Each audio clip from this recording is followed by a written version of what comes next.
Bismillahirrahmanirrahim. Assalamualaikum warahmatullahi wabarakatuh. Salam sejahtera untuk kita semua. Om Swastiastu, Namo Buddhaya, salam kebajikan, Sampurasun. Rahayu Sagung Dumadi. Semoga seluruh makhluk hidup di semesta ini, baik yang kelihatan maupun yang tidak kelihatan, di setiap ruang dan waktu, di semua tingkatan, senantiasa hidup berbahagia.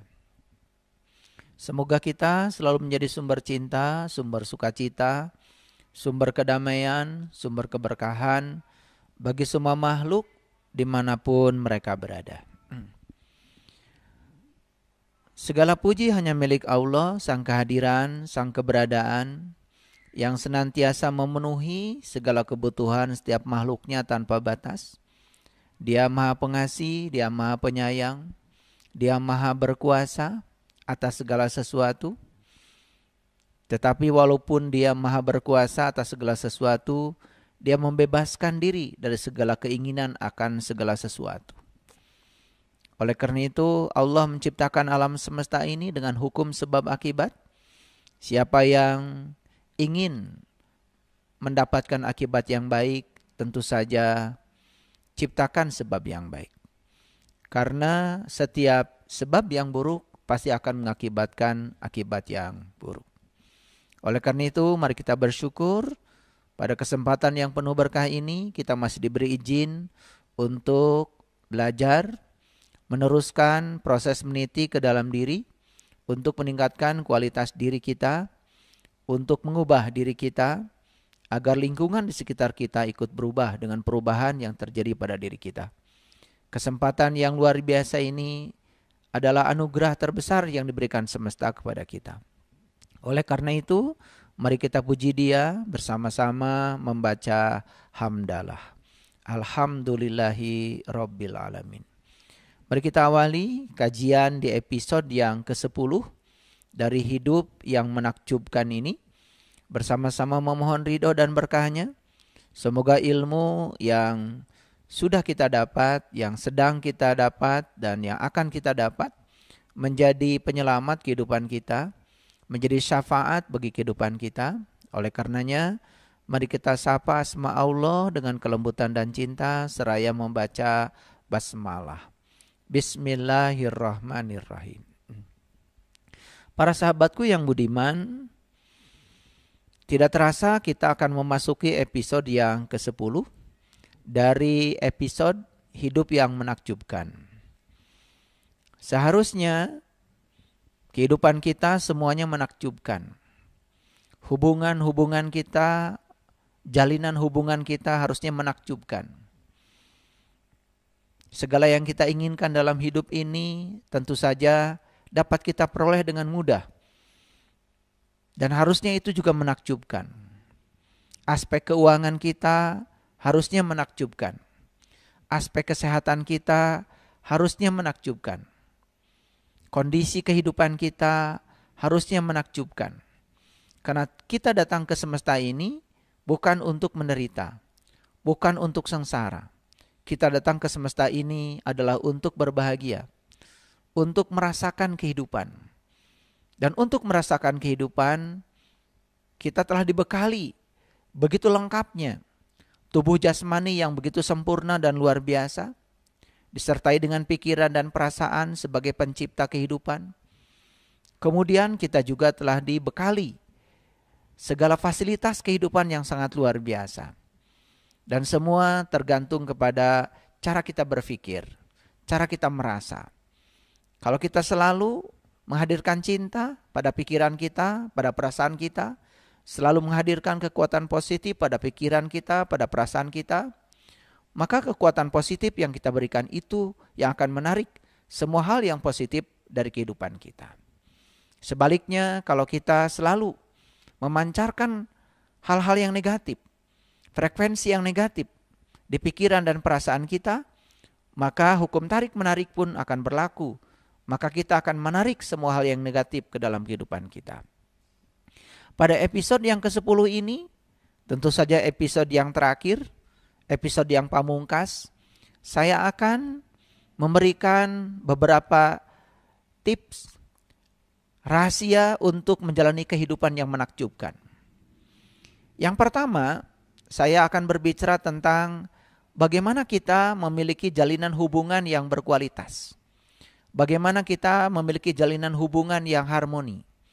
Baik jalinan hubungan dengan diri kita sendiri, jalinan hubungan dengan pasangan kita, jalinan hubungan dengan anak-anak kita, jalinan hubungan dengan keluarga kita, jalinan hubungan dengan tetangga kita, jalinan hubungan dengan masyarakat dan seluruh manusia di semesta ini. Bagaimana kita bisa menciptakan jalinan hubungan yang menakjubkan, sehingga jalinan hubungan itu selalu mendatangkan hal yang positif ke dalam kehidupan kita.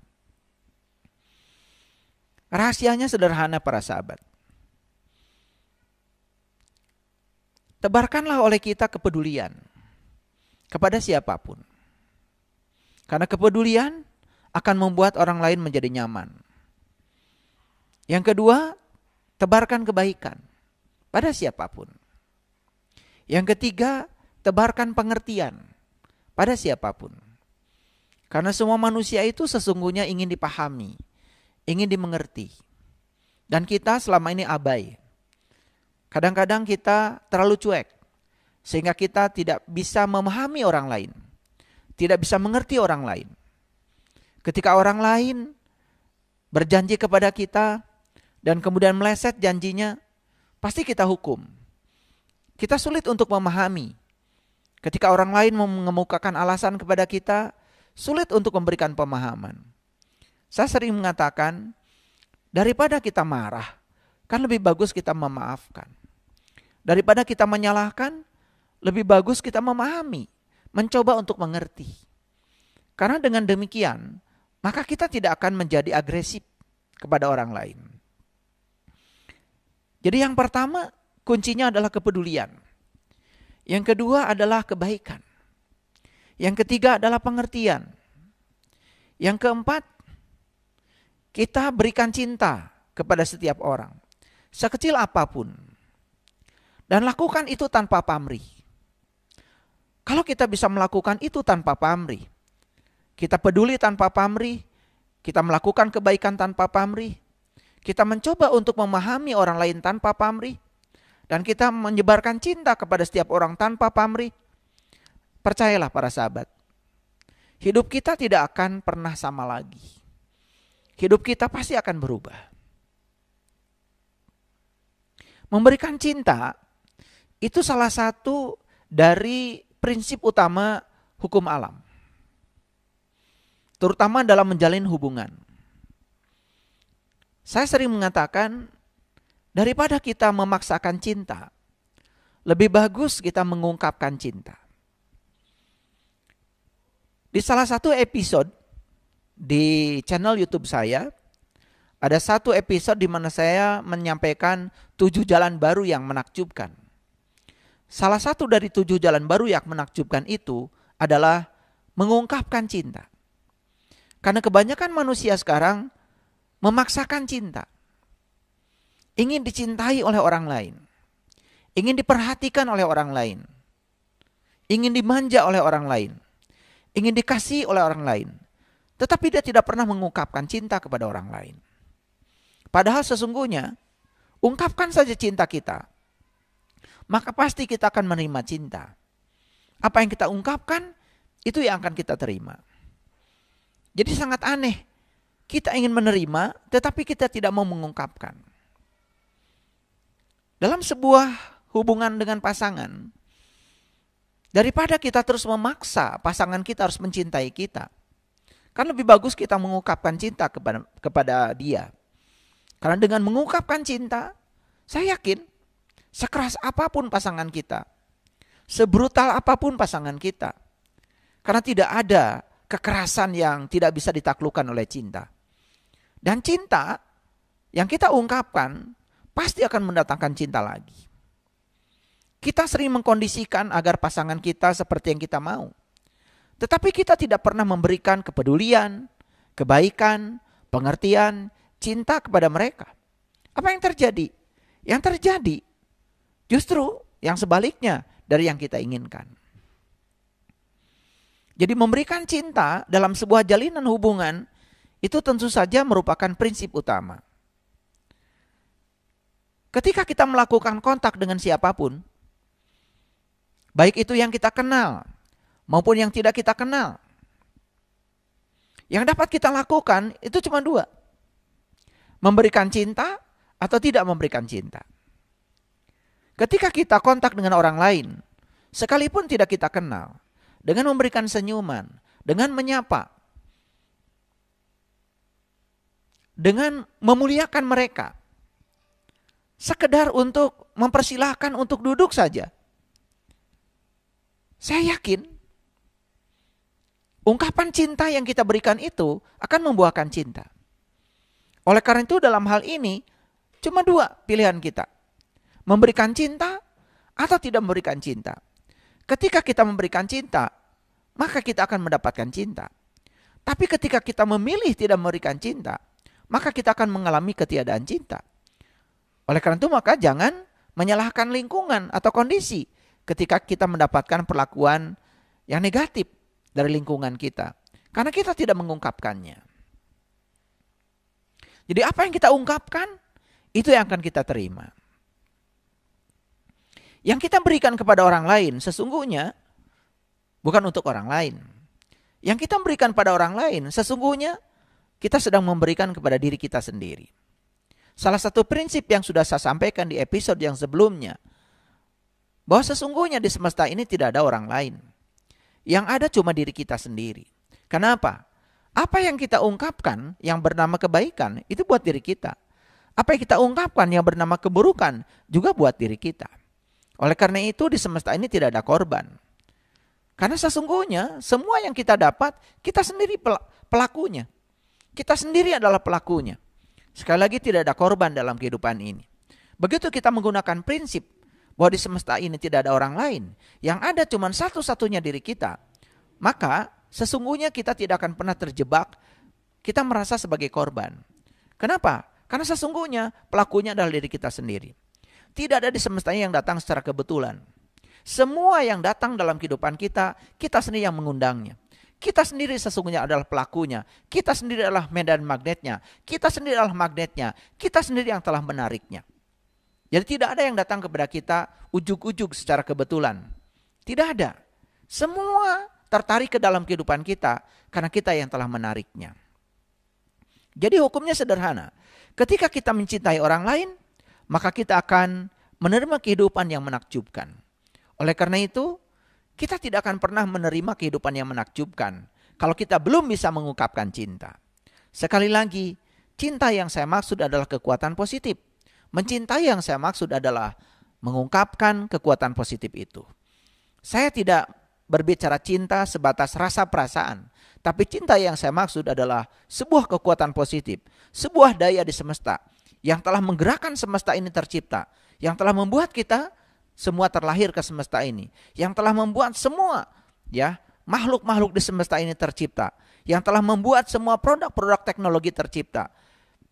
Itu semua adalah kekuatan cinta yang pernah dihasilkan oleh orang-orang yang sudah sukses mengungkapkan cinta. Jadi sebetulnya dari keseluruhan hukum cinta itu, kita bisa sarikan dalam pernyataan yang sangat sederhana. Dan pernyataan ini sebetulnya bukan pernyataan yang baru. Dan semua kita sudah memahami pernyataan ini, bahkan pernah mendengar. Cuma kita barangkali belum tergerak untuk mengimplementasikan intisari dari pernyataan ini. Apa pernyataannya? Sederhana sekali. Kasihilah sesamamu sendiri. Kasihilah sesamamu seperti kamu mengasihi dirimu sendiri. Kasihilah sesamamu seperti kamu mengasihi diri kamu sendiri. Ini adalah hukum yang sudah kita dengar sejak lama. Bahkan sejak dari kecil kita terlahir ke semesta ini. Kita sering mendengarkan kata-kata ini. Cuman kita abaikan kekuatannya. Kasihilah sesamamu seperti kamu mengasihi diri kamu sendiri. Makanya puncaknya perjalanan spiritual seseorang itu bisa dilihat dari satu ukuran yang sederhana, yaitu lihat cara dia memperlakukan orang lain. Ketika dia memperlakukan orang lain seperti dia memperlakukan dirinya sendiri, berarti dia sudah mengimplementasikan intisari dari hukum cinta ini. Yaitu apa? Kasihilah sesamamu seperti engkau mengasihi dirimu sendiri. Ini perlu perjuangan para sahabat. Ini perlu tekad. Perlu tekad yang kuat. Kalau kita ingin benar-benar mendapatkan kehidupan yang menakjubkan, maka prinsip ini, intisari kehidupan ini, betul-betul harus kita terapkan dalam kehidupan kita. Kasihilah sesamamu seperti engkau mengasihi dirimu sendiri. Makanya tingkat kebijaksanaan seseorang itu bisa dilihat dari cara dia memperlakukan orang lain. Jadi kalau kita ingin diperlakukan mulia dan terhormat oleh orang lain, tentu saja kita harus memuliakan dan menghormati orang lain. Dan ketika kita memuliakan dan menghormati orang lain, seperti kita memuliakan dan menghormati diri kita sendiri, maka hukum alam ini tidak akan pernah gagal untuk mengembalikan kemuliaan dan kehormatan itu kepada diri kita sendiri. Bagian yang ini saya beri tekanan. Kenapa? Ini bagian yang ke-10 dari hidup yang menakjubkan. Oleh karena itu, intisari-intisari ini saya beri ketekanan-tekanan supaya apa? Kita bisa mengambil, sekaligus kita memberikan PowerPoint ke sini. Memberikan daya, memberikan kekuatan pada intisari-intisari ini. Dan kita tergerak dengan tekad kita untuk mengimplementasikan intisari ini ke dalam kehidupan kita. Dan percayalah, hukum tarik-menarik tidak akan pernah gagal untuk merealisasikan apa yang kita mau. Bagaimana cara kita mencintai orang lain? Tentu saja melalui kebaikan, melalui dorongan, melalui dukungan, melalui rasa syukur, melalui perasaan yang baik. Maka cinta akan kembali kepada kita. Dan yang luar biasa, bukan sekedar kembali, tapi cinta itu akan melipat gandakan dirinya sendiri. Sekali lagi, bagaimana kita bisa mencintai orang lain? Melalui apa? Melalui kebaikan. Melalui dorongan. Melalui dukungan. Melalui rasa syukur. Melalui perasaan baik. Maka cinta akan kembali kepada kita. Dan cinta akan melipat gandakan dirinya sendiri. Sebelum saya memulai acara ini, alhamdulillah, tadi pagi saya sama istri saya belanja ke pasar. Karena ini bertepatan dengan awal rekaman ini saya buat tepat di awal bulan Ramadan. Kita akan mengawali saum. Saya dengan istri saya kemudian berpikir, di rumah ini beras berkelimpahan, makanan berkelimpahan.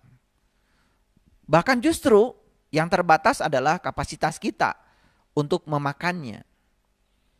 Sementara tetangga kita masih ada kapasitas dan belum tentu di rumah mereka ada makanan.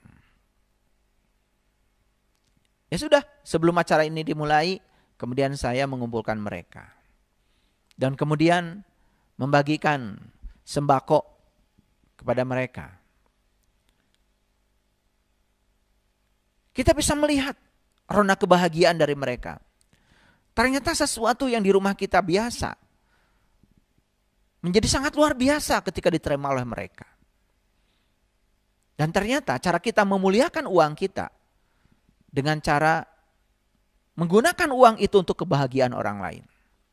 Makanya ketika kita memuliakan uang itu bukan sekedar akan datang kepada kita, Tapi dia pun akan betah bersama dengan kita. Sama, uang itu sebetulnya ada nyawanya. Uang itu ada energinya. Makanya uang itu perlu juga diajak bicara. Jadi ketika uang itu mau digunakan untuk memuliakan orang lain, ajak bicara. Sekarang uang akan digunakan untuk memuliakan orang lain, membahagiakan orang lain. Ya, kamu keluar dulu dari rumah ini. Ya, semoga nanti kamu datang lagi ke rumah ini, membawa teman-temanmu. Boleh kita mengatakan itu. Itu bukan kemelekatan. Itu adalah cara kita memuliakan. Karena menurut fisika kuantum, di semesta ini tidak ada benda mati. Karena semua sebetulnya mereka hidup. Dan mereka juga perlu kepedulian, perlu perhatian. Bahkan kursi yang saya duduki ini juga perlu disapa. Karena ini bukan benda mati, dia hidup. Kalau kita berpikir lebih dalam lagi, setiap benda di semesta tersusun oleh atom. Atom membentuk molekul, molekul membentuk padatan. Dalam setiap atom, bukankah sebetulnya ada sesuatu yang tidak pernah diam, yaitu elektron. Dan elektron yang bermuatan listrik negatif itu terus bergerak mengelilingi inti. Dengan gaya elektrostatik, kekuatan inti. Berada dalam medan listriknya inti. Sehingga dia mendapatkan gaya tarik dari inti. Dan dia terus menerus memancarkan frekuensi. Memancarkan gelombang elektromagnetik. Karena menurut ahli fisika yang bernama Maxwell, begitu benda bermuatan listrik itu dipercepat karena mendapatkan gaya listrik, maka dia akan meradiasikan gelombang elektromagnetik. Meradiasikan frekuensi, meradiasikan energi. Jadi sebetulnya kursi yang saya duduki ini pada hakikatnya adalah hidup. Dia juga ingin diperlakukan semestinya. Makanya benda-benda yang di rumah kita kalau kita rawat kan jadi awet. Coba rumah yang tidak ada penghuninya kan cepat rusaknya. Karena apa? Karena kurang sentuhan. Itu membuktikan bahwa sebetulnya semua benda di semesta ini pada hakikatnya adalah hidup. Dan semua ingin diperlakukan sama. Semua ingin dipedulikan. Seperti itu para sahabat. Jadi kembali lagi, ya. Bagaimana cara kita mencintai orang lain? Melalui apa? Melalui kebaikan. Melalui dorongan. Melalui dukungan. Melalui rasa syukur. Melalui perasaan baik. Percayalah. Cinta akan kembali kepada kita. Bahkan ketika kita tanpa pamrih, maka cinta itu akan melipat gandakan dirinya datang kepada kita. Sebaliknya kalau kita bersikap negatif kepada orang lain, kita mengecam orang lain, kita menebarkan kebencian dan amarah pada orang lain, menebarkan ketidaksabaran kepada orang lain, atau perasaan-perasaan negatif kepada orang lain, maka kita pun akan menerima yang negatif. Dan jangan lupa, kalau yang positif tadi akan melipat gandakan dirinya, sebetulnya yang negatif pun akan melipat gandakan dirinya. Dan itu akan datang kepada kita. Yuk kita sekarang berhenti mengecam siapapun. Kadang-kadang kita begitu mudah mengecam orang lain. Padahal orang yang kita kecam itu, kita juga tidak mengenalnya. Cuman karena kata orang ini dipersepsi kurang baik. Lalu pikiran kita kemudian merespon apa kata orang. Dan kemudian kita ikut mengecamnya. Kemudian kita ikut memarahinya. Kemudian kita mengungkapkan ketidaksabaran kita. Mengungkapkan perasaan negatif kita pada orang itu. Jangan lupa, semua yang kita ungkapkan yang negatif itu bukan untuk orang lain. Tapi semua adalah untuk diri kita sendiri. Dan semua akan kembali pada diri kita sendiri. Kalau semua orang paham hukum ini, saya yakin tidak ada permusuhan dalam kehidupan ini. Semua orang akan dengan mudah untuk bisa menghormati dan menerima perbedaan. Sesungguhnya semua kecaman, semua amarah, ketidaksabaran, perasaan negatif yang diungkapkan pada orang lain, itu semata-mata karena kita tidak siap sebetulnya menerima perbedaan. Ketika orang lain berbeda dengan kita menyalahkannya. Kita orang lain tidak sama dengan kita, kemudian kita mengecamnya. Kita menimbulkan amarah dan kebencian. Bahkan kita secara serta-merta menebarkan kebencian itu. Bahkan fitnah. Dan jangan lupa para sahabat, semua yang kita lakukan itu tidak ada buat orang lain. Semua akan kembali kepada diri kita sendiri. Percayalah sekali lagi, di semesta ini cuma ada satu diri kita, satu-satunya, gak ada orang lain. Itu maknanya adalah apapun yang kita lakukan bukan untuk orang lain, tapi untuk diri kita sendiri. Kita tidak akan menerima apapun dalam hidup ini tanpa kita memberi terlebih dahulu. Jadi masalahnya sebetulnya bukan pada pihak lain. Masalahnya terletak pada diri kita sendiri. Sekali lagi, kita tidak akan menerima apapun dalam hidup ini tanpa memberi terlebih dahulu. Kita tidak mungkin tiba-tiba dimarahi oleh orang lain kalau kita tidak menimbulkan sebab yang menimbulkan akibat orang lain marah kepada kita. Kita tidak mungkin dibenci oleh orang lain kalau kita tidak menimbulkan sebab sehingga orang lain membenci kita. Kita tidak akan menerima apapun dalam hidup ini, baik yang negatif maupun yang positif, tanpa kita memberi terlebih dahulu. Jadi sebetulnya masalahnya bukan pada pihak lain. Masalahnya sesungguhnya terletak pada diri kita sendiri. Oleh karena itu, banyak sekali orang yang coba mengubah dunia ini dengan cara mengubahnya keluar. Ingin mengubah situasi dengan cara mengubah orang lain. Itu adalah cara mengubah yang keliru. Itu adalah cara mengubah yang tidak akan pernah berhasil. Karena sesungguhnya kalau kita mau mengubah situasi, yang pertama harus kita ubah bukan di luar. Yang pertama harus kita ubah adalah diri kita sendiri. Ternyata menurut orang-orang yang menekuni hukum tarik menarik, yang menekuni kekuatan positif yang luar biasa di semesta ini, mereka membuat klasifikasi. Tindakan-tindakan yang bukan cinta, tindakan-tindakan yang bukan mencintai. Mungkin ini akan mengagetkan. Karena tindakan ini termasuk tindakan yang bukan mencintai. Berarti tindakan ini dihasilkan oleh ketiadaan cinta. Apa saja contohnya? Yang pertama, mencoba mengubah orang lain sebetulnya itu bukan mencintai. Berarti mencintai bukan mengubah orang. Kalau ingin orang lain berubah, ubah diri kita sendiri. Daripada kita memaksakan cinta, lebih bagus kita mengungkapkan cinta. Daripada kita memaksa orang lain harus mencintai kita, lebih bagus ungkapan cinta kita pada orang lain. Maka dengan sendirinya tidak akan gagal semesta ini. Sekeras apapun orang lain, pasti akan berbalik mencintai dan menyayangi kita. Merasa tahu yang terbaik untuk seseorang, ternyata itu juga bukan mencintai. Kita kan sering sok tahu. Dan kita seakan-akan memberikan saran kepada orang lain, seakan-akan kita tahu yang terbaik buat orang lain. Menyarankan sesuatu pada orang lain, karena kita merasa tahu yang terbaik buat orang lain, itu sebenarnya sok tahu. Itu juga bukan mencintai. Kalau begitu apa yang harus kita sampaikan pada orang lain? Pokoknya berhenti merasa tahu yang terbaik buat orang lain. Karena apa? Yang tahu yang terbaik buat dirinya sebenarnya bukan kita. Orangnya itu sendiri. Karena tidak ada yang tahu seseorang kecuali dirinya sendiri. Oleh karena itu jangan sok tahu. Jangan kita seakan-akan merasa paling tahu yang terbaik buat orang lain. Karena itu bukan mencintai. Merasa kita benar. Dan kemudian mengatakan orang lain keliru. Itu juga bukan mencintai. Merasa benar orang lain keliru. Itu bukan tindakan yang berasal dari cinta. Itu bukan kekuatan positif. Itu ketiadaan cinta. Sekali lagi. Merasa diri benar. Dan orang lain keliru. Karena berbeda dengan dirinya. Itu bukan mencintai. Itu salah satu tindakan yang lahir dari ketiadaan cinta. Itu tindakan yang lahir dari kegelapan. Bukan dari cahaya. Mengecam, menyalahkan, mengeluhkan, mencari-cari kesalahan seseorang, itu juga bukan mencintai.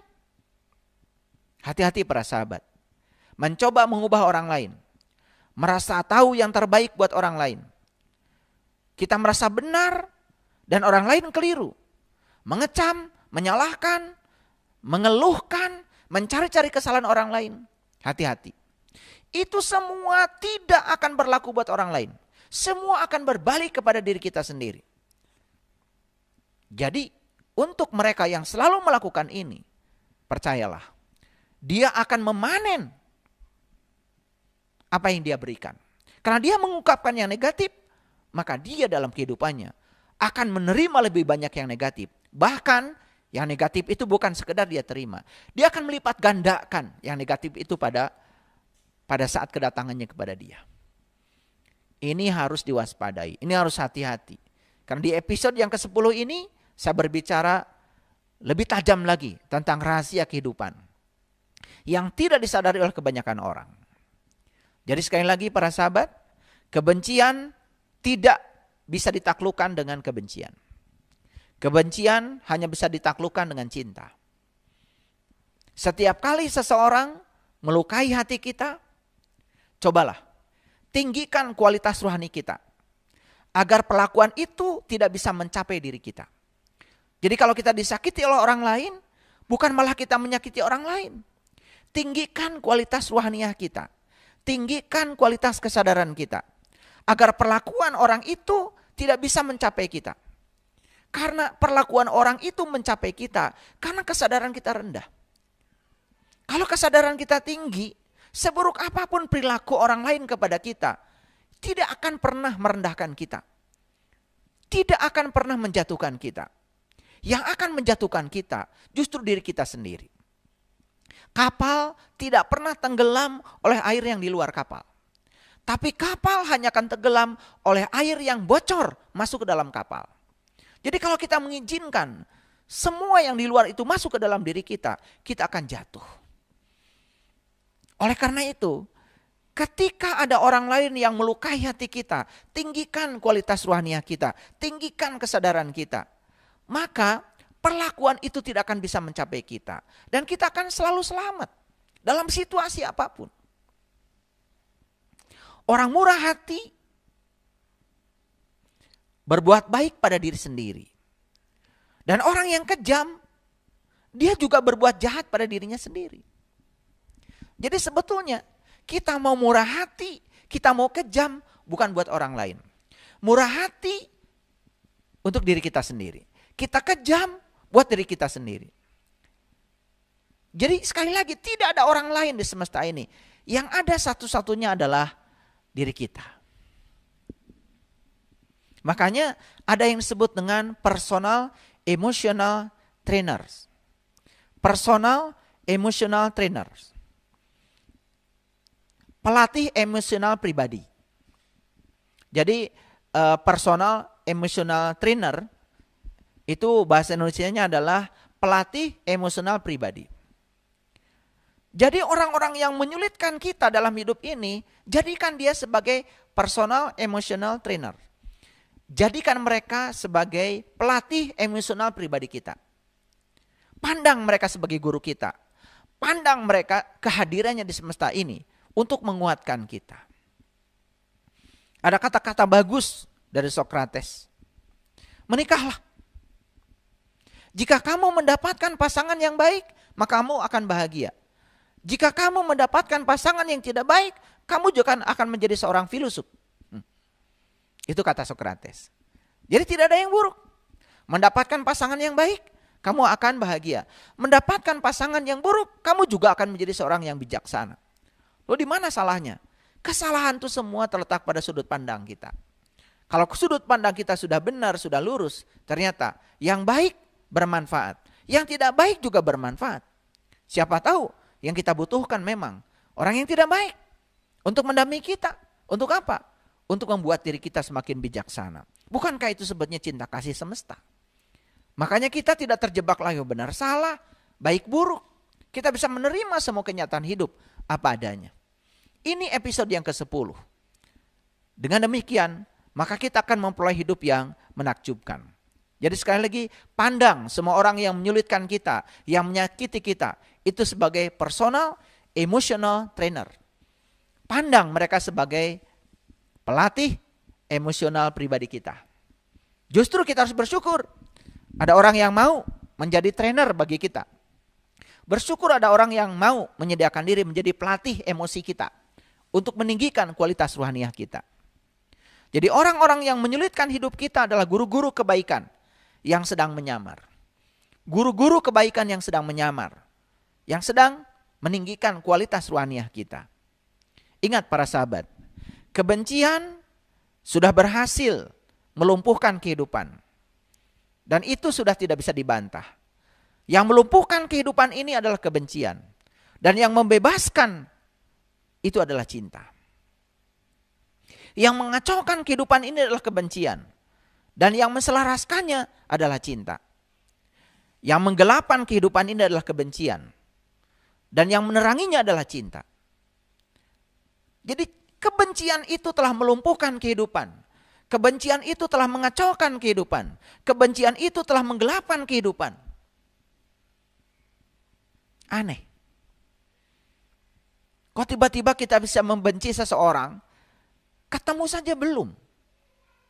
Kenal saja tidak. Cuma karena dipersepsi oleh orang lain negatif, langsung kita terbawa. Lalu menilai orang lain itu negatif. Dan ingat, penilaian itu bukan buat orang lain. Itu buat diri kita sendiri. Sekali lagi para sahabat, yang melumpuhkan kehidupan ini adalah cinta. Yang mengacaukan kehidupan ini adalah kebencian. Yang melumpuhkan kehidupan ini adalah kebencian. Yang mengacaukan kehidupan ini adalah kebencian. Yang menggelapkan kehidupan ini adalah kebencian. Dan obatnya cuma satu, cinta. Ketika kebencian melumpuhkan kehidupan, cinta membebaskannya. Ketika kebencian mengacaukan kehidupan, cinta menselaraskannya. Ketika kebencian menggelapkan kehidupan, cinta meneranginya. Jadi sekali lagi, cinta yang saya maksud di sini adalah kekuatan positif. Nah, sekarang saya ingin berbicara tentang bagaimana cara kita berpaling. Bagaimana cara kita berpaling dari hal-hal yang tidak kita cintai. Supaya tidak merasakan apapun terhadap itu. Karena apa? Sekali lagi, yang di episode sebelumnya saya sudah mengatakan ada yang disebut dengan kendali otomatis perasaan. Jadi ketika kita mendapatkan situasi yang buruk, hati-hati dengan perasaan kita. Jangan kendali otomatisnya berjalan.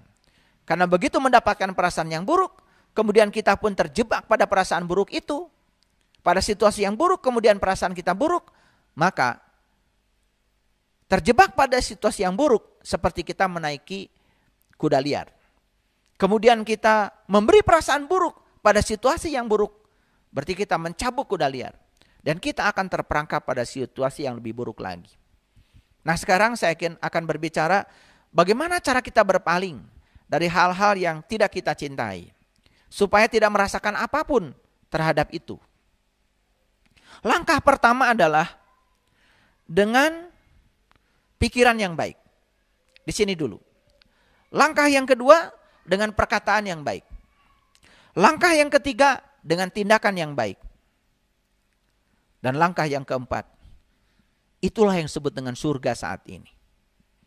Jadi kalau kita mengambil langkah dengan pikiran yang baik, langkah pertama, langkah kedua dengan perkataan yang baik, langkah ketiga dengan perbuatan yang baik, maka rasa kita tidak akan terjebak pada perasaan yang buruk.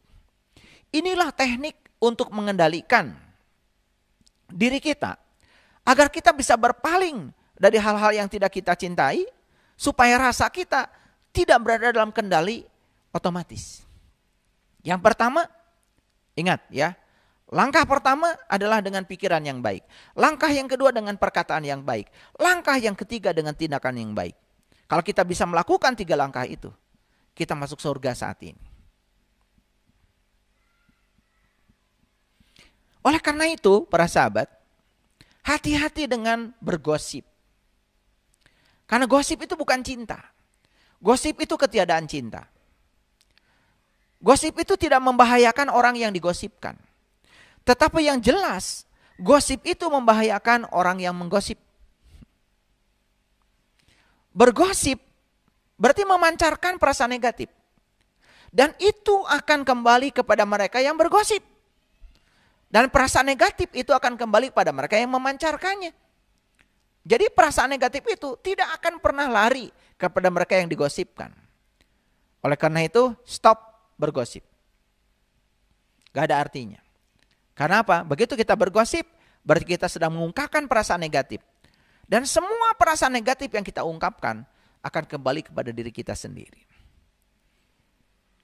Jadi yang suka bergosip, stop. Karena itu hukum tarik-menarik akan berlaku. Para sahabat, ada kata-kata bijak yang sangat luar biasa. Jika seseorang berbicara atau bertindak, dia berbicara atau bertindak dengan pikiran yang jahat, maka otomatis kesengsaraan akan mengikuti dia. Jadi kalau digambarkan, kira-kira seperti ini gambarannya. Mungkin para sahabat pernah lihat di kota-kota ada yang namanya delman ya. Delman ya. Jadi kalau ini adalah kuda ya yang menarik delman. Ini delmannya. Delmannya di sini kan ada rodanya. Ya, ini delman. Ditarik sama kuda. Ini ada rodanya. Kan ini kaki kuda nih. Ini kudanya. Nah, si delman ini ditarik sama kuda. Ketika ditarik sama kuda, pastikan rodanya akan berputar. Nah, roda ini akan berputar terus-menerus mengikuti kaki kuda. Ketika kuda bergerak ke depan, maka dia akan bergerak ke depan. Jadi kira-kira orang yang selalu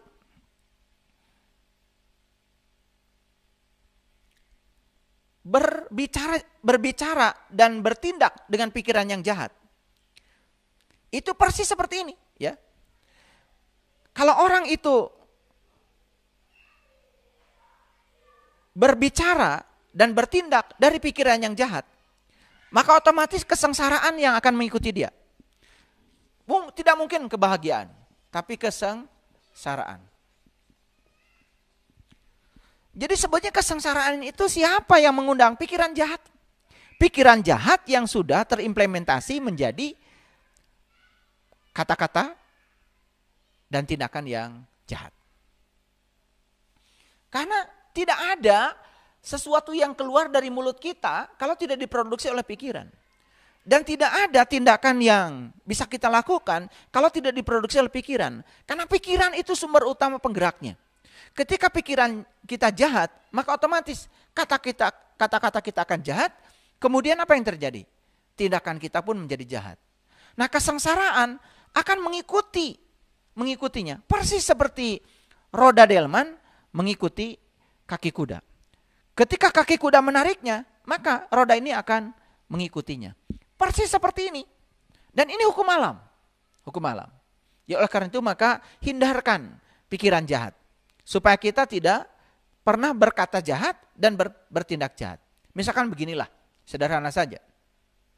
Kita tidak tahan ya dengan pikiran jahat kita, kemudian kita melontarkan umpatan kepada orang lain. Yang kemudian menjatuhkan nama orang lain.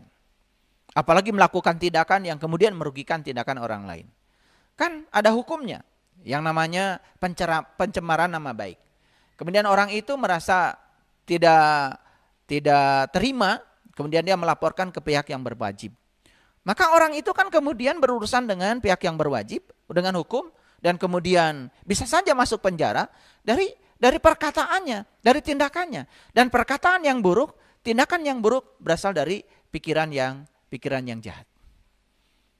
Nah, sebaliknya para sahabat, kalau kita berbicara dan bertindak berasal dari pikiran yang jernih, maka dapat dipastikan yang akan mengikuti kita adalah kebahagiaan. Dan kebahagiaan mengikuti kita persis seperti bayangan. Karena apa? Nah, jadi kalau ini adalah sumber cahaya, sebut aja matahari, dan kita di sini, ya, ada di sini. Kan bayangan ada di sini. Bayangan kita ada di sini. Ini bayangan. Nah, kalau kita di sini, ya, berpikiran jernih pikirannya, maka yang keluar dari mulut kita di sini pasti kata-kata yang baik. Dan akan keluar dari tindakan kita, tindakan yang baik. Pasti tidak merugikan orang. Apa yang terjadi? Maka ya, kebahagiaan yang datang pada orang ini persis seperti bayangan yang mengikuti dia. Kemanapun dia pergi, bayangan akan mengikutinya. Kemanapun dia pergi, bayangan akan mengikutinya. Pergi ke sana, bayangan ikut. Pergi ke sini, bayangan ikut.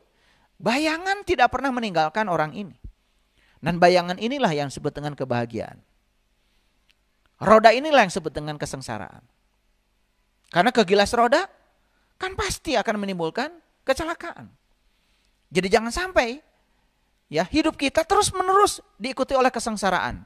Kita ingin kehidupan kita terus menerus diikuti dengan kebahagiaan. Jadi kalau hidup kita ingin diikuti kebahagiaan, maka sumber utamanya adalah pikiran jernih. Tapi kalau hidup kita terus menerus dengan pikiran yang jahat, kita akan selalu diikuti oleh kesengsaraan. Pilihan ada pada diri kita. Jadi aneh, kita ingin hidup bahagia, tetapi ya kita mengizinkan pikiran kita menjadi pikiran jahat. Bukan pikiran yang jernih yang kita gunakan. Apa yang terjadi? Kalau pikiran jahat yang kita miliki, perkataan kita jahat, tindakan kita jahat, kesengsaraan. Tapi kalau pikiran jernih yang kita miliki, kata-kata kita yang keluar juga kata-kata yang baik, kemudian tindakan kita tindakan yang baik, maka kebahagiaan akan mengikuti kita. Persis seperti bayangan mengikuti seseorang.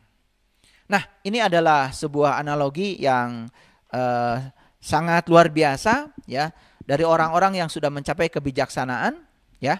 Oleh karena itu para sahabat sederhana ya, kalau ada air yang keruh jangan dikocek. Kalau ada air yang keruh jangan ditambah apapun. Karena air yang keruh itu hanya akan bisa menjadi jernih kembali kalau didiamkan. Air yang keruh hanya akan menjadi jernih kalau didiamkan. Makanya kalau ada orang yang sedang marah-marah, biarkan saja. Ada orang mencaci maki kita, biarkan saja. Orang menghina kita, biarkan saja. Itu adalah kekeruhan pikiran. Makanya air yang keruh tidak perlu diapa-apakan. Hanya perlu didiamkan saja. Maka nanti air itu akan jernih dengan sendirinya. Pertengkaran tidak pernah terjadi satu pihak. Pertengkaran selalu terjadi karena ada dua belah pihak.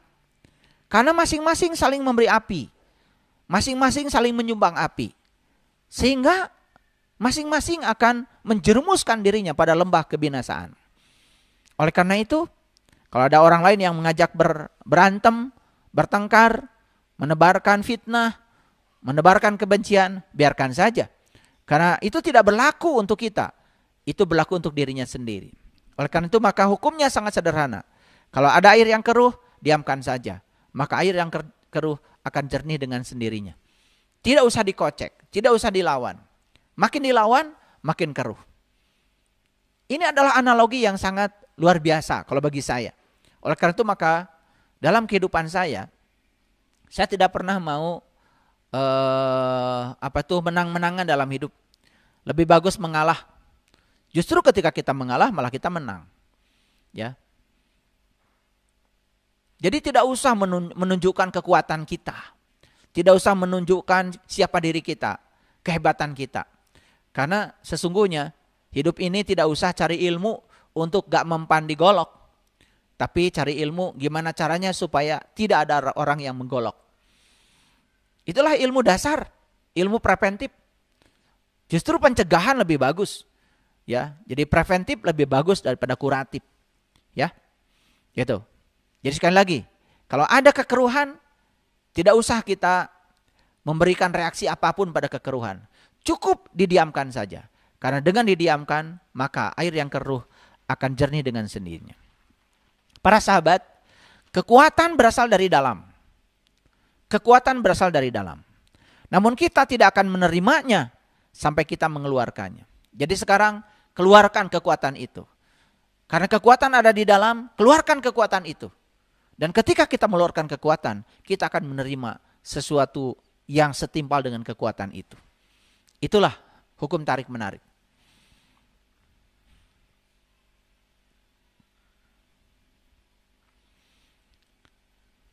Jadi apa sesungguhnya cinta itu?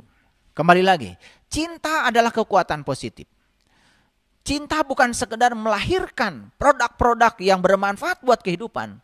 Tapi cinta juga satu-satunya kekuatan yang menyatukan. Satu-satunya kekuatan yang menyatukan. Saya percaya, ketika seluruh manusia di dunia ini saling mengasihi, ketika seluruh manusia di dunia ini saling mengasihi, satu, yang kuat tidak akan menguasai yang lemah. Yang kedua, yang banyak tidak akan menindas yang sedikit. Tiga, yang kaya tidak akan mencemooh yang miskin. Empat, yang terhormat tidak akan menghina yang bersahaja. Yang kelima, yang cerdik tidak akan memperdaya orang yang biasa-biasa saja. Jadi sebetulnya kasus di mana ya yang kuat menguasai yang lemah, yang banyak menindas yang sedikit, yang kaya mencemooh yang miskin, yang terhormat menghina yang bersahaja, yang cerdik memperdaya yang biasa-biasa saja. Itu akibat dari ketiadaan cinta. Begitu tidak ada cinta, tidak ada di sini kasih sayang. Sehingga apa yang terjadi?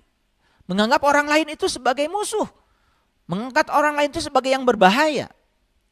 Itu sebabnya ya para leluhur kita di Nusantara ini mendefinisikan agama. Agama adalah alat pertahanan diri untuk melindungi diri dari kejahatan diri kita sendiri. Karena sesungguhnya yang paling berbahaya untuk diri kita sendiri adalah diri kita sendiri. Yang paling jahat pada diri kita sebenarnya diri kita sendiri, bukan orang lain. Karena sesungguhnya tadi, apapun yang dilakukan oleh orang lain tidak akan bisa menjangkau kita. Kalau kualitas rohaniah kita sudah baik, kalau kualitas kesadaran kita sudah tinggi, mereka tidak bisa mencapai kita. Sakit hati bukan urusan orang lain. Sakit hati karena kita mengizinkannya. Itu urusannya dengan diri kita sendiri, bukan urusan dengan orang lain. Para sahabat, jika kita merasa tertekan oleh sesuatu di luar diri kita, awas. Kesengsaraan itu bukanlah karena sesuatu yang di luar diri kita, melainkan dari penilaian kita terhadap itu. Kita memiliki kekuatan untuk membatalkannya, kapanpun juga. Sekali lagi, bila kita merasa tertekan oleh situasi di luar diri kita, ingat, kesengsaraan itu bukanlah karena pihak luar, bukan karena sesuatu yang di luar diri kita.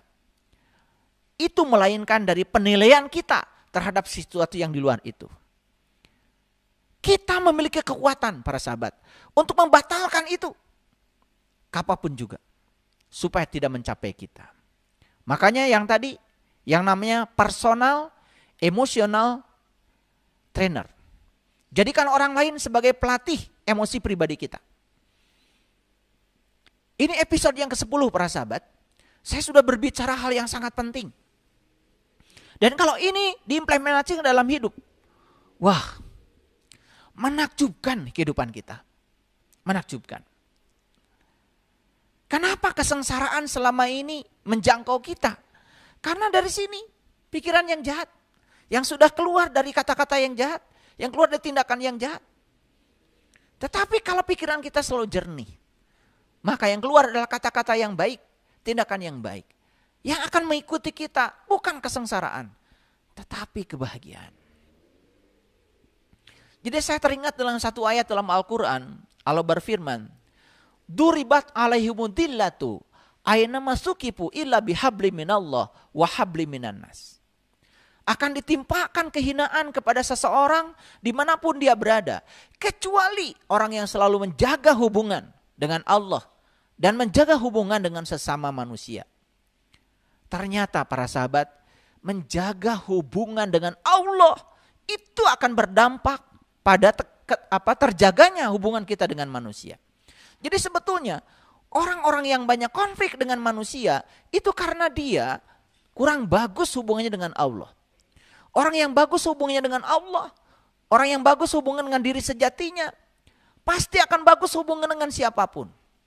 Dan orang yang kemudian mengalami konflik hubungan dengan manusia, itu penyebab utamanya karena dia tidak bagus hubungannya dengan Allah.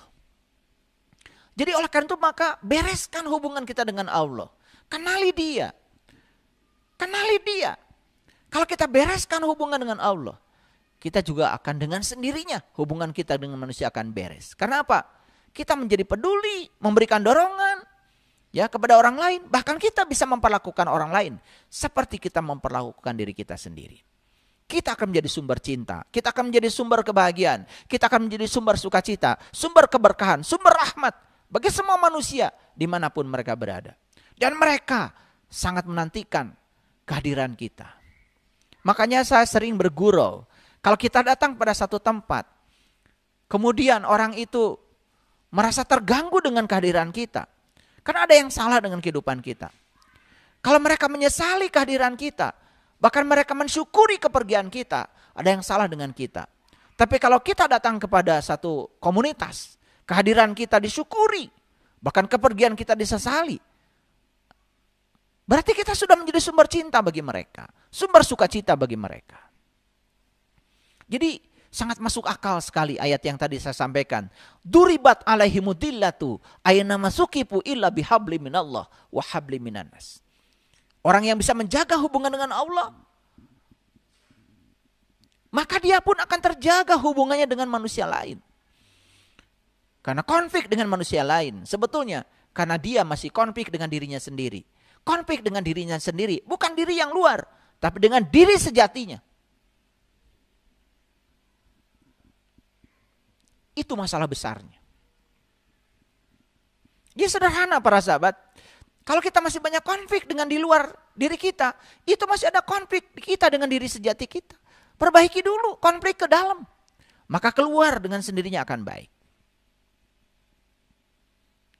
Jadi tidak ada kebaikan yang bisa dipandang kecil. Setiap kebaikan akan menciptakan riak, tak bertepi, yang sulit dipahami oleh logika. Baik, saya akan jelaskan sedikit. Coba, umpamakan saja, ya. Kita punya air dalam satu kotak seperti ini. Kita punya bak. Ini air. Ini isinya air. Penuh bak ini dengan air. Kalau kita memasukkan tangan kita, menyentuhkan tangan kita ke air, pasti akan terjadi riak. Akan terjadi riak seperti ini. Sekecil apapun gangguan yang kita berikan pada air, akan terjadi riak. Dan kalau kita perhatikan, kalau tidak ada dinding ini, sebenarnya riak itu tanpa batas. Kalau tidak ada dinding ini, riak itu tanpa batas. Cuman karena ada dinding ini, maka gelombang ini kemudian sampai di dinding akan dipantulkan. Dan kita tidak sadar bahwa sesungguhnya yang memantulkan ini adalah dinding. Kalau tidak ada pembatas ini, bak ini, maka riak ini akan terus bergerak. Oleh karena itu maka sekecil apapun kebaikan yang kita lakukan para sahabat, itu persis seperti kita mengganggu air dan riaknya akan terus tanpa batas. Sebaliknya, sekecil apapun perbuatan jahat yang kita lakukan, dia juga seperti riak dan itu tanpa batas. Jadi mana pilihan kita? Tentu saja kita ingin memilih ya gangguan yang positif, ya perubahan yang positif, ya supaya apa? Kalaupun riaknya itu, ya ada riaknya itu adalah riak yang tak bertepi, ya yang tidak bisa dipahami lagi oleh logika, dan itu akan menjadi kebaikan yang menyebar dan suatu saat akan dipantulkan pada diri kita sendiri. Jadi jangan berpangku tangan. Hidup itu di sini saat ini sekarang. Apa yang bisa kita lakukan saat ini, lakukanlah. Kebaikan apa yang kita bisa lakukan saat ini, lakukanlah. Kalau kita berkelebihan harta, tidak usah menunggu besok. Belum tentu besok kita masih hidup. Kita akan menyesal selama-lamanya. Lebih bagus apa yang bisa kita lakukan hari ini, lakukan hari ini juga. Jangan ditunda-tunda. Nah, para sahabat, jadi daya yang ada pada diri kita itu, kekuatan alamiah yang ada dalam diri kita itu, yang disebut dengan cinta, yang disebut dengan kekuatan positif itu, bukan sekedar akan membuat jalinan hubungan kita menjadi sangat baik. Keuangan kita sangat baik. Tetapi yang luar biasa, ya. Daya itu akan menjadi penyembuh bagi penyakit. Bahkan dia akan menjadi penyembuh yang sejati.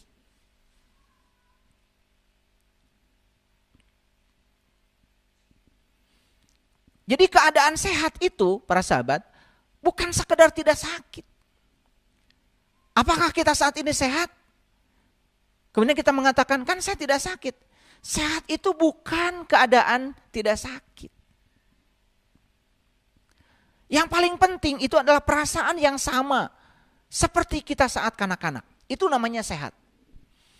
Jadi kita tuh disebut sehat kalau saat ini kita punya perasaan yang sama seperti saat kita kanak-kanak. Coba, waktu kita kanak-kanak. Penuh semangat kan setiap hari? Bangun tidur penuh semangat. Tubuh kita ringan, luas. Bahkan tanpa upaya. Ya, mau berdiri, berdiri, mau duduk, duduk, mau lari, lari. Seperti itu, ya, waktu kita masih kanak-kanak. Waktu kita masih kanak-kanak, kita siap bergerak kemanapun kita. Gak ada capeknya.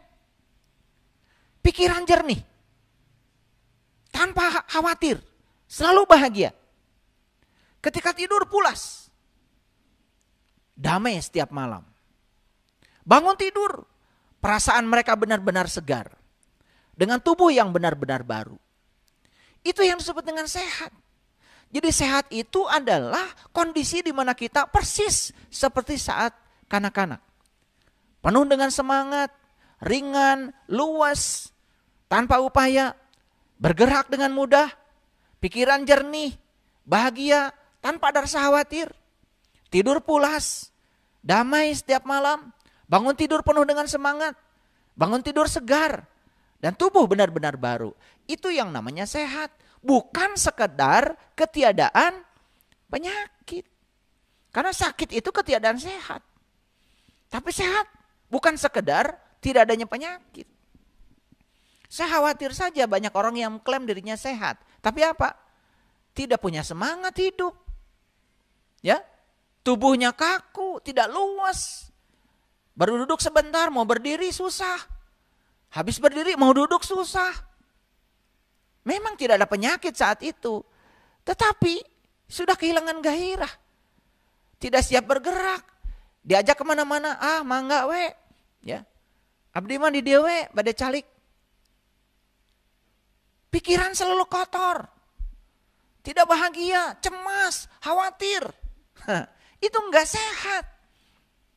Tidur, mimpi yang buruk. Bahkan tidur tuh sulit. Berjam-jam ada mau tidur dari sulat. Bahkan banyak orang yang tidur harus minum obat. Itu enggak sehat. Bahkan tidak damai hidupnya setiap malam. Memikirkan hari esok. Cemas dengan hari esok. Enggak bisa tidur. Begitu bangun tidur. Marah-marah, kemurungsung. Enggak segar. Tidak bersyukur dengan kehidupan yang baru. Itu enggak sehat. Itu kenapa? Karena kekuatan cinta pada diri kita itu ya tidak ada. Diri kita sedang mengalami ketiadaan cinta. Jadi sekali lagi para sahabat, sehat itu bukan sekedar tidak sakit. Ya, sehat itu ya perasaan di mana kita seperti saat kita kanak-kanak. Nah, oleh karena itu hati-hati dengan keyakinan. Kan banyak yang punya keyakinan yang keliru. Misalkan ya, saya gampang pilek, awas itu keyakinan. Perut saya sangat sensitif, keyakinan itu. Apa sih keyakinan itu? Keyakinan itu adalah pikiran yang diulang-ulang. Dengan perasaan yang melekat kuat pada pikiran. Pikiran yang diulang-ulang itu masuk di alam bawah sadar. Sehingga reticular activating system kita, filter kita jebol. Karena ada repetisi, ada pengulangan, lalu masuk di alam bawah sadar. Itu menjadi paradigma. Itu menjadi program yang mengendalikan kita. Nah, apalagi ketika dibantu oleh perasaan yang kuat. Oh, makin hebat itu. Saya gampang pilek, benar-benar gampang pilek. Perut saya sangat sensitif, dikit-dikit sakit perut, dikit-dikit sakit perut. Itu keyakinan. Saya sulit menurunkan berat badan. Nah, ya tidak turun-turun. Makan aja terus. Ya. Saya alergi terhadap sesuatu. Ya betul-betul alergi. Kopi membuat saya terjaga. Ya udah, habis minum kopi nggak tidur-tidur. Padahal sebenarnya nggak ada kaitan kopi dengan tidur. Ya, cuman karena punya keyakinan seperti itu. Nah, keyakinan itu sudah masuk menjadi program. Ada di alam bawah sadar. Hati-hati dengan keyakinan, karena keyakinan bisa membentuk kenyataan. Para sahabat, keyakinan itu memang bukan fakta. Tapi keyakinan adalah keputusan pikiran. Kalau keputusan sudah keluar, ya. Kalau keputusan sudah dikeluarkan, itu sama dengan mengunci pintu dan kita membuang kuncinya. Bisa menerima ya pandangan saya? Gini nih, ya. Jadi keyakinan itu memang bukan fakta. Tapi keyakinan itu adalah keputusan pikiran. Dan kalau pikiran sudah memutuskan, itu akan keluar nanti menjadi kenyataan. Jadi persis seperti kita, ya, seperti kita mengunci pintu, ya, kemudian kita membuang kuncinya. Nah, kalau kita mengunci pintunya masih di tangan kita, kan masih bisa dibuka lagi tuh pintu. Tapi kalau sudah mengunci pintu dan kuncinya dibuang, artinya sebelum kunci itu kita temukan, kita tidak bisa membuka pintu itu. Kalau sudah jebol masuk alam bawah sadar, itu menjadi keyakinan, itu menjadi paradigma. Itu harus hati-hati. Jadi apapun yang kita yakini, apapun yang kita rasakan, jadinya sebagai nyata. Bukan nyata, hanya sebagai nyata. Maka itu akan menjadi sangat nyata. Oleh karena itu maka pilih keyakinan yang positif. Pilih keyakinan yang positif ya. Daripada kita terus menerus ya meyakini sesuatu yang negatif. Jadi hati-hati ya dengan pikiran. Di episode yang ke-10 ini saya menekankan ini. Karena semua realitas kita terbentuk oleh keyakinan. Keyakinan yang sudah diulang-ulang oleh pikiran. Dan itu diberi rasa, ya, diberi rasa. Udah jebol ke alam bawah sadar, itu menjadi paradigma. Nah, itu sangat berbahaya. Itu kalau dibiarkan, itu akan terus-menerus menjadi realita, ya. Banyak orang yang memiliki lebih banyak keyakinan yang takut akan penyakit ketimbang keyakinan positif terhadap keadaan sehat. Itu yang menyebabkan orang jadi mudah sakit. Jadi dia lebih banyak takut akan penyakit ketimbang keyakinan positif terhadap sehat. Jadi coba perhatikan ya sekarang para sahabat. Kemajuan di bidang pengobatan luar biasa bukan? Kemajuan di bidang kedokteran luar biasa. Tapi kenapa penyakit terus bertambah? Pernah nggak memikirkan itu? Obat sekarang makin banyak di apotek. Obat herbal makin banyak yang memproduksi. Teknik-teknik penyembuhan makin banyak. Baik teknik penyembuhan yang secara medis maupun secara spiritual ataupun lewati jalan-jalan konvensional, tradisional, ya, lewat ramuan-ramuan disebutnya herbal. Kan sebetulnya sekarang di mana-mana sudah makin banyak ya teknik-teknik pengobatan, tapi penyakit terus bertambah. Dari mana sebetulnya asalnya penyakit? Karena orang makin ketakutan terhadap penyakit. Makin ketakutan terhadap penyakit. Ya, bukan ya memberikan keyakinan positif terhadap kehidupan yang sehat. Nah, bila kita yakin bahwa tubuh kita akan digerogoti usia, bila kita yakin bahwa tubuh kita akan digerogoti penyakit, maka kita sedang memancarkan keyakinan itu. Maka hukum tarik-menarik berlaku. Jadi apa yang kita takutkan akan menimpa kita. Apa yang kita cemaskan akan mendatangi kita. Ya. Nah, itu contohnya adalah dalam dunia kedokteran ada yang disebut dengan efek placebo. Jadi efek placebo itu seperti ini para sahabat ya. Kira-kira supaya gampang gambarannya saya gambarkan. Jadi fenomena placebo atau efek placebo itu dalam dunia kedokteran ini membuktikan bahwa keyakinan itu sangat berbahaya. Ini ada dua orang nih ya. Sebut aja orang ini sebut aja A. Ini ada orang lain. Sebut saja orang ini adalah B. Ini orang yang berbeda. Nah, orang yang berbeda. Dia, orang A dan orang B itu mengidap penyakit yang sama. Risetnya seperti itu. Nah, kemudian ya, si A ini dikasih obat palsu. Jadi dikasih obat palsu, ini dikasih obat yang asli. Yang asli. Tapi obat palsunya diberi sugesti. Jadi obat palsunya itu dikatakan pada si A, ya, ini obat buat Anda, obatnya mahal. Dibelinya di luar negeri. Nah, warna obatnya pun dibuat sedemikian menarik. Warna-warni. Padahal obat itu hanya terbuat dari tepung terigu. Palsu. Nah, kemudian si B ini dikasih obat juga asli. Ya. Tetapi dia tidak dikasih sugesti apa-apa. Pokoknya obatnya asli aja, ya. Apa yang terjadi? Ini sangat mengejutkan. Ternyata malah justru si A sembuh lebih cepat padahal dikasih obat palsu. Kenapa? Sugesti tadi yang masuk pada dia. Karena dia sudah punya keyakinan mahal dari luar negeri, obatnya warna-warni. Itu membentuk keyakinan, ya. Yang ini biasa-biasa saja, ya. Dia juga dapat sugesti, ya, dari obatnya, ya. Tetapi karena tidak diberi tambahan sugesti lain, maka dia biasa-biasa saja. Ternyata ini yang disebut dengan efek placebo. Jadi efek placebo itu membuktikan bahwa keyakinan itu sangat luar biasa. Jadi kembali lagi kepada risetnya di Trickling Heart, ya, bahwa manusia itu punya 5 tubuh. Tubuh yang paling atas namanya tubuh spiritual.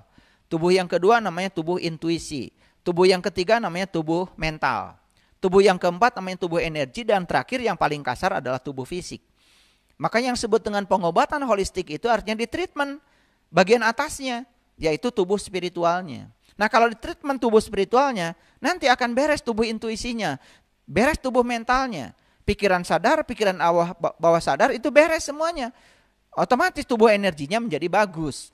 Aliran energi dalam tubuhnya menjadi keren. Akibatnya apa? Tubuh fisiknya menjadi sehat.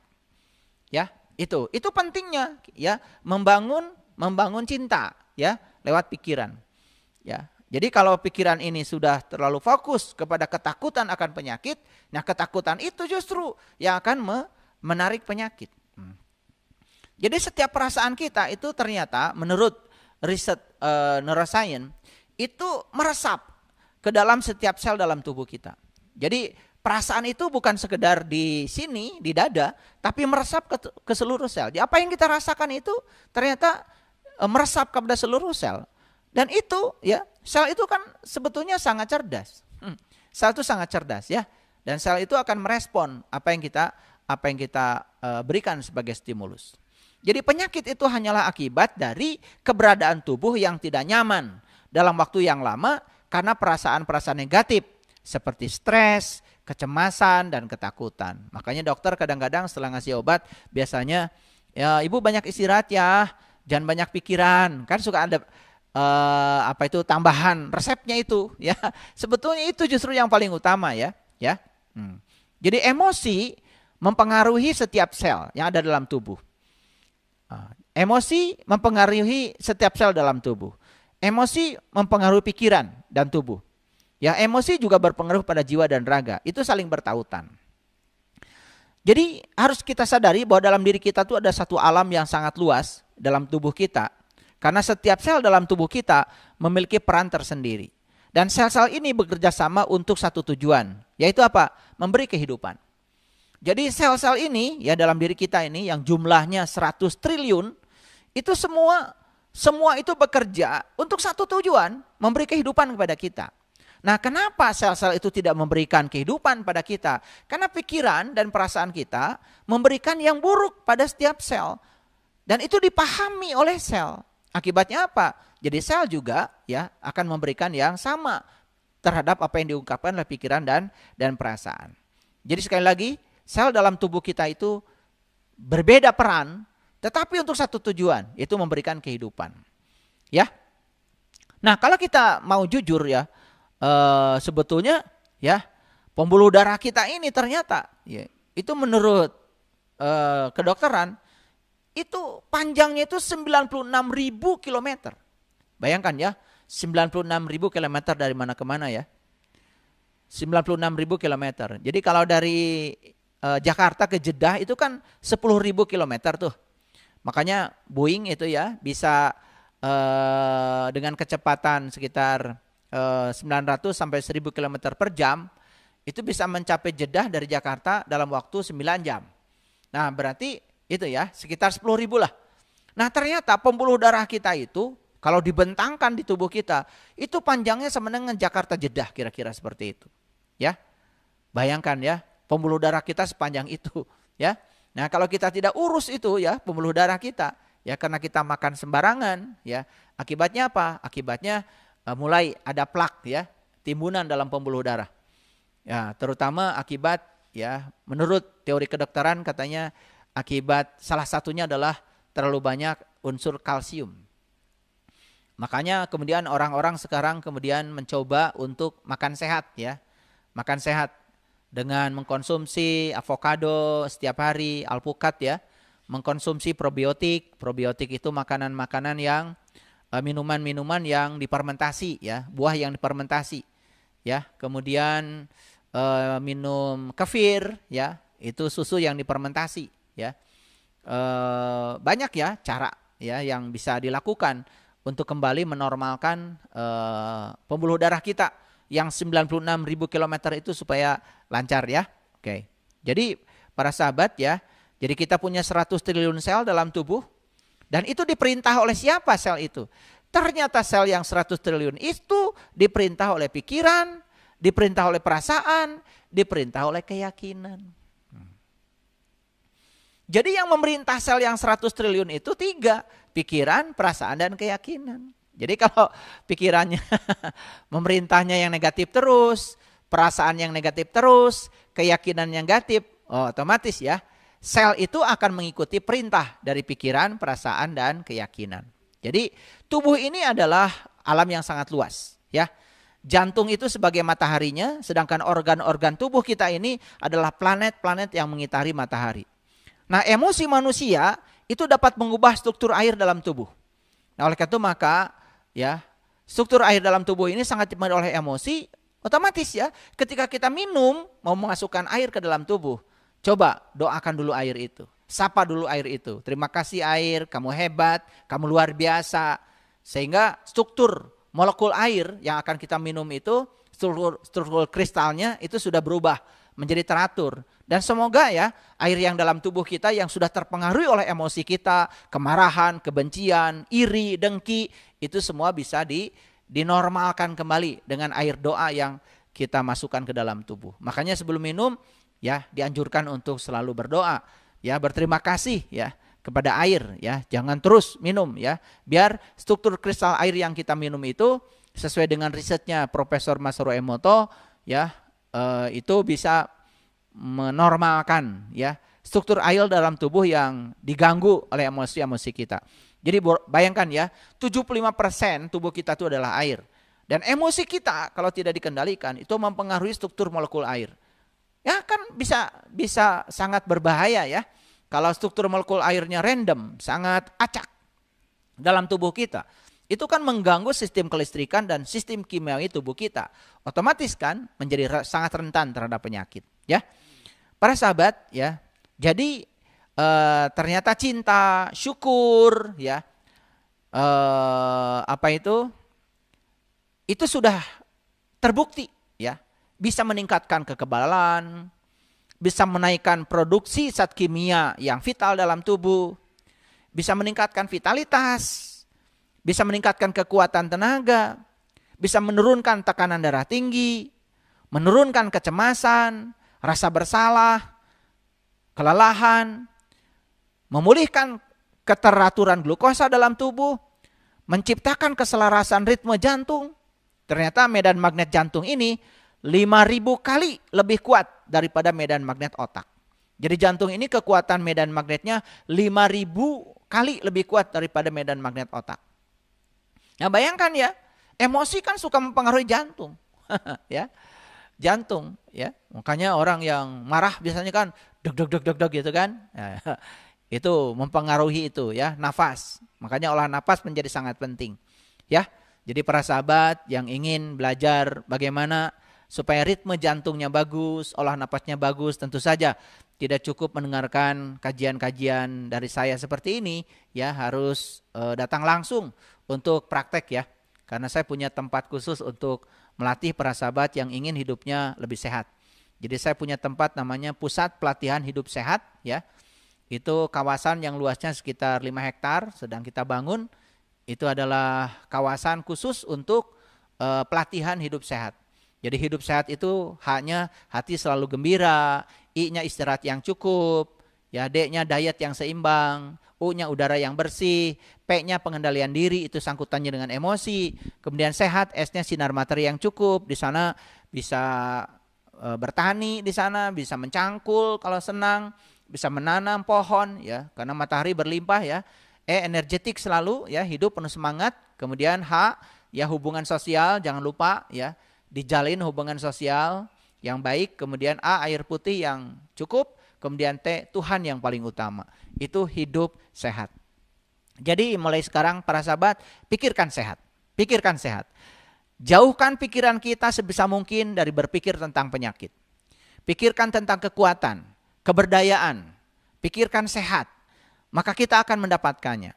Setiap kita merasakan cinta terhadap kesehatan kita, maka kekuatan cinta itu akan melenyapkan hal yang negatif. Apapun dalam tubuh kita. Ya, kalau nonton film yang tertawa, membuat kita senang.